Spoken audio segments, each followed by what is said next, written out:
Minha amiga, meu amigo, muito bom dia. Começa agora mais uma edição do programa TV Atalaia Entrevista, comigo, Carlos Batalha.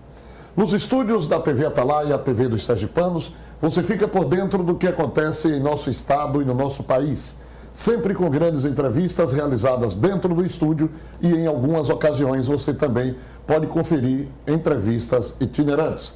Então, para você ficar bem informado, atualizado, nos assista, nos acompanhe.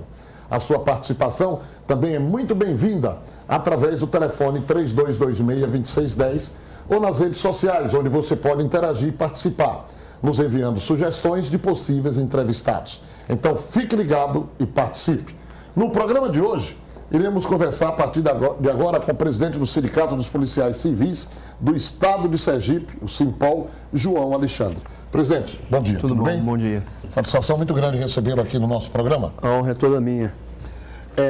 Presidente, vamos fazer um balanço, fazer uma análise aí desses últimos meses da situação atual da Polícia Civil aqui em nosso estado, na visão do sindicato. Muito bem. É difícil falar dos últimos meses porque eles são reprodução dos últimos anos, né? Há muito tempo a segurança pública atravessa uma situação dificílima no país inteiro e em Sergipe, sobremaneira, acontece o mesmo, né? Eu digo sobremaneira porque é o menor estado da federação, geograficamente, né? Fisicamente é o menor estado da federação e ostenta o lamentável título de estado mais violento do país. Então, ainda continua ostentando esse título? Ainda. É o que possui o maior índice de homicídios. E homicídios, a gente sabe que seria o crime, o pior de todos, se por assim dizer, né? Acreditar que isso poderia estar sendo melhor combatido com uma segurança pública priorizada seria o ideal.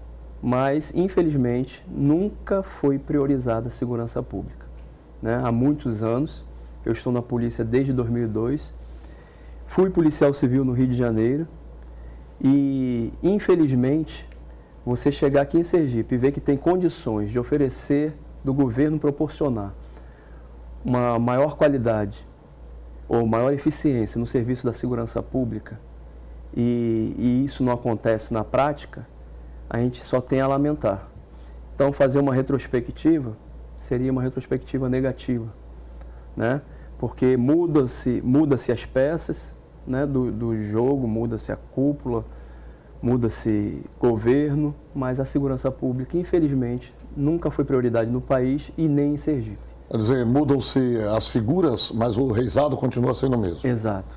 Agora, presidente, veja bem, a gente ouve, a gente acompanha essas críticas, essas cobranças, mas e apontar soluções para esses problemas? Pontualmente, bom, não está funcionando nessa e nesta área. Aí deveria ter sido feito isso, assim, assim, assim. O presidente apontaria? Apontaria objetivamente. Quais, então, os focos principais da deficiência e com as respectivas soluções? Eu diria que eu vou começar pelo elementar. Sim. Né? A lei de 99, que trata a lei orgânica da Polícia Civil, eu falo em nome dos policiais civis. Certo, a segurança pública é um sistema que abrange outras polícias, outros segmentos e todos integram a segurança pública. No caso da Polícia Civil, é elementar que uma lei de 99, que prevê um quantitativo de policiais civis específico, para você ter ideia, prevê 1.200 cargos de agente de polícia judiciária. São cargos da Polícia Civil, né? Delegado, escrivão, agente, todos policiais civis. De todos esses é exigido um nível superior para o ingresso na instituição. E o quantitativo, como não poderia ser diferente, está taxativamente previsto na lei. E nós temos um déficit hoje, no caso do cargo de agente de polícia judiciária, de 371 policiais, agentes. Agentes. Né? De temos um déficit de 8 delegados, pelo que prevê a lei. Mas quando o presidente fala o déficit, é baseado em quê?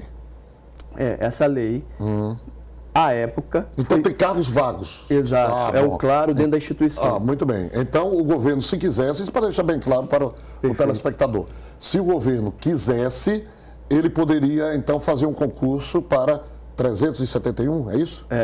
Hoje tem prontos para ingressarem na instituição, cujo Estado já investiu, já gastou dinheiro público com a formação de policiais.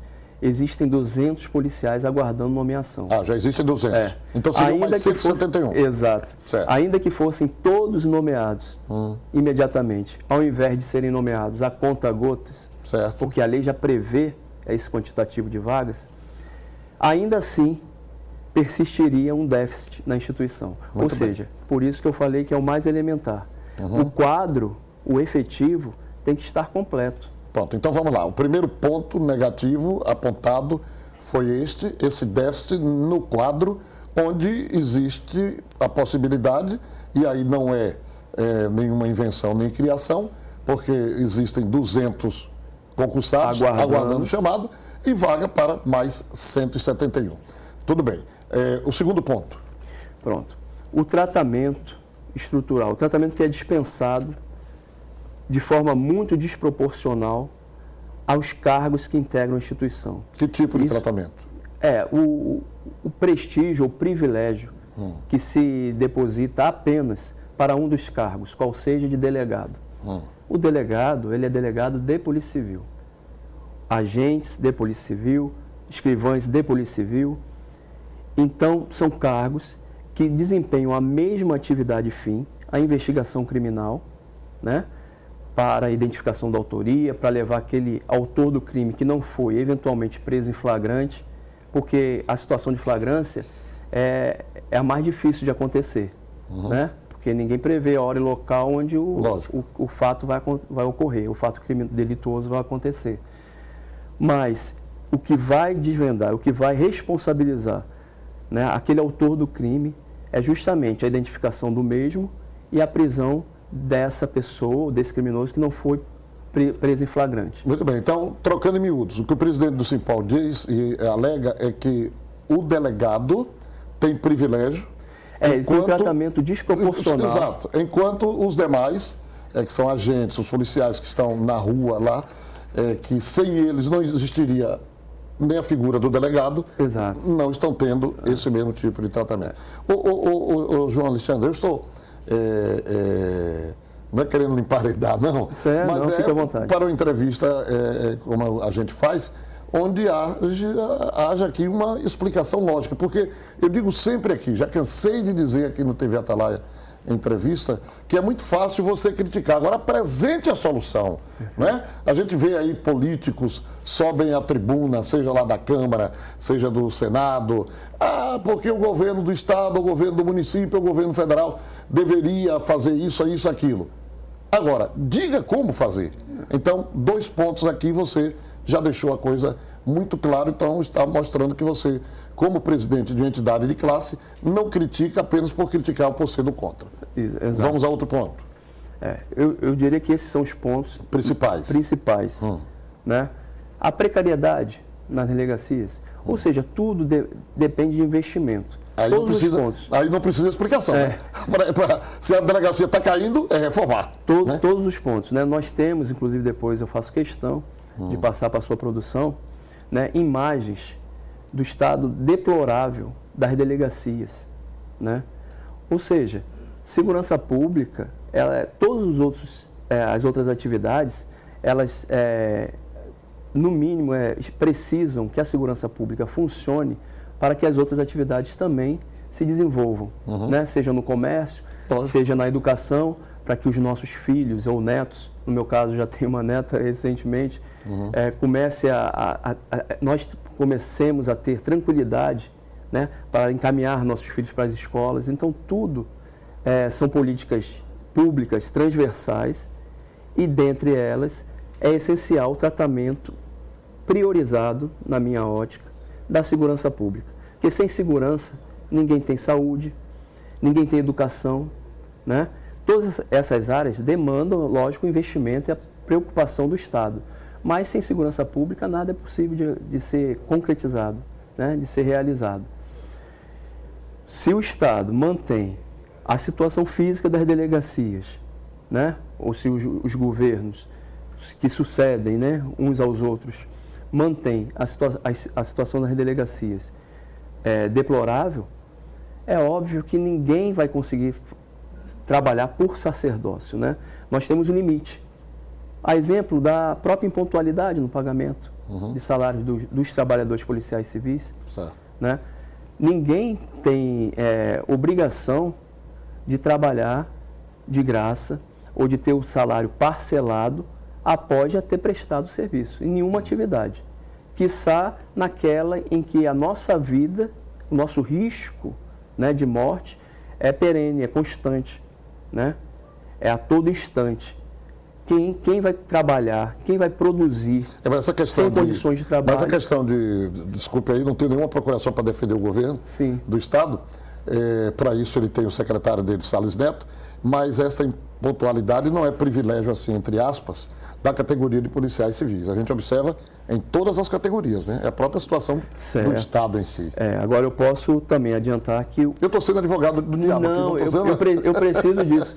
Eu preciso até disso para ter oportunidade, né, de externar a nossa indignação e mostrando que tem encaminhamentos dados, existem encaminhamentos dados, mas que tem que ter uma cobrança, que tem que ter um trabalho intenso. Por exemplo, da impontualidade para todo o serviço público, eu tenho que priorizar os serviços essenciais que não podem fazer greve. Nós somos impedidos de fazer greve, então somos o quê? Obrigados a trabalhar como escravos? Nós não podemos nos manifestar utilizando do instrumento do principal, mas que normalmente é utilizado em última ratio, né? Que é paralisar para mostrar a imperfeição naquele serviço público. Eu vou chamar... Existe uma PEC 24 de 2012, desde 2012, que cria o Fundo Nacional da Segurança Pública. E nada foi feito até hoje. Muito bem. Eu vou chamar um rápido intervalo comercial. Esse papo está muito interessante e esclarecedor. E retorno, continuando a entrevista com o presidente do Sindicato dos Policiais Civis do Estado de Sergipe, João Alexandre.